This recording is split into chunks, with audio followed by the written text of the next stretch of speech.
हर हर महादेव। पिछले अध्यायों में हमने सावन मास के महत्व, विभिन्न व्रतों और भगवान शिव की महिमा के बारे में जाना।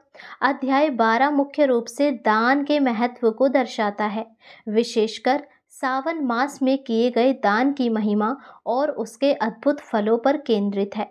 यह अध्याय है कि कैसे भगवान शिव दान से प्रसन्न होते हैं और भक्तों को मनोवांछित फल देते हैं। इस अध्याय में दान के महत्व को समझाने के लिए एक पुण्य आत्मा राजा की कथा का वर्णन है। आइए सुनते हैं कथा। प्राचीन काल में एक अत्यंत पुण्यात्मा और प्रजापालक राजा थे, जिनका नाम था विक्रमादित्य। राजा विक्रमादित्य हर सावन मास में विधि विधान से भगवान शिव की पूजा करते थे और विभिन्न प्रकार के दान भी करते थे। वह ब्राह्मणों को अन्न, वस्त्र, गाय और स्वर्ण दान करते थे। वह गरीबों और असहायों की मदद भी करते थे, अनाथों को आश्रय देते थे और प्यासों यात्रियों को कुएं तथा धर्मशालाएं बनवाते थे। उनका मानना था कि दान ही वह पुण्य है जो व्यक्ति को इस लोक और परलोक दोनों में सुख देता है। एक बार राजा ने सावन मास में एक महायज्ञ का आयोजन किया। इस यज्ञ में दूर दूर से ब्राह्मणों, साधु संतों और विद्वानों को आमंत्रित किया गया।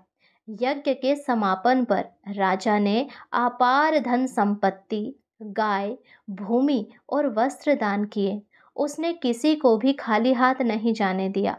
उनकी दानशीलता की चर्चा तीनों लोकों में होने लगी। राजा की इस अपार दानशीलता और धर्मपरायणता से भगवान शिव अत्यंत प्रसन्न हुए। एक रात भगवान शिव ने राजा को स्वप्न में दर्शन दिए और कहा, हे राजन, तुम्हारी निष्ठा, धर्मपरायणता और दान से मैं अत्यंत प्रसन्न हूँ। तुमने अपनी प्रजा का कल्याण किया है और निस्वार्थ भाव से दान किया है। तुम्हारी यह दानशीलता तुम्हें अक्षय पुण्य प्रदान करेगी। इस सावन मास में किए गए तुम्हारे दान के प्रभाव से तुम्हें स्वर्ग में उत्तम स्थान प्राप्त होगा और तुम्हारी पीढ़ियां भी सुखमय जीवन व्यतीत करेंगी। भगवान शिव के आशीर्वाद से राजा का राज्य और भी अधिक समृद्ध हुआ। उनकी प्रजा सुखी और संपन्न थी। राजा ने लंबे समय तक धर्म पूर्वक शासन किया और अंत में देह त्याग कर भगवान शिव के परम धाम को प्राप्त हुआ। तो श्रावण महात्म्य का ये 12वां अध्याय हमें दान का महत्व सिखाता है कि सावन मास में किया गया दान कई गुना फल देता है। यह न केवल दानकर्ता को पुण्य प्रदान करता है, बल्कि समाज में भी सुख और शांति लाता है। निस्वार्थ सेवा। सच्चा दान वही है जो निस्वार्थ भाव से किया जाए, बिना किसी फल की इच्छा के। भगवान शिव की प्रसन्नता।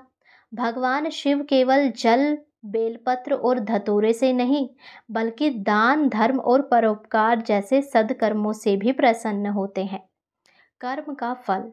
अच्छे कर्म, विशेषकर दान, व्यक्ति को इस जीवन में सुख और समृद्धि देते हैं और मृत्यु के बाद भी उत्तम गति प्रदान करवाते हैं।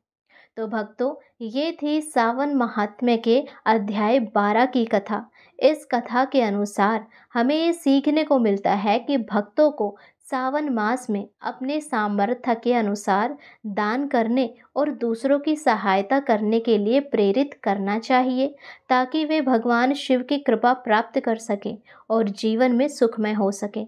यदि आपको इसके अलावा श्रावण मास महात्म्य की कथा और इससे पिछले अध्याय की कथा, सावन शिवरात्रि की कथा, सोमवार की कथा या अन्य कथाएं सुनना है, तो आप इस चैनल को सब्सक्राइब करें और बेल आइकन दबाएं, ताकि जब हम कथा डालें तो उसका नोटिफिकेशन आपको समय पर मिले और आप कोई भी कथा मिस ना करें।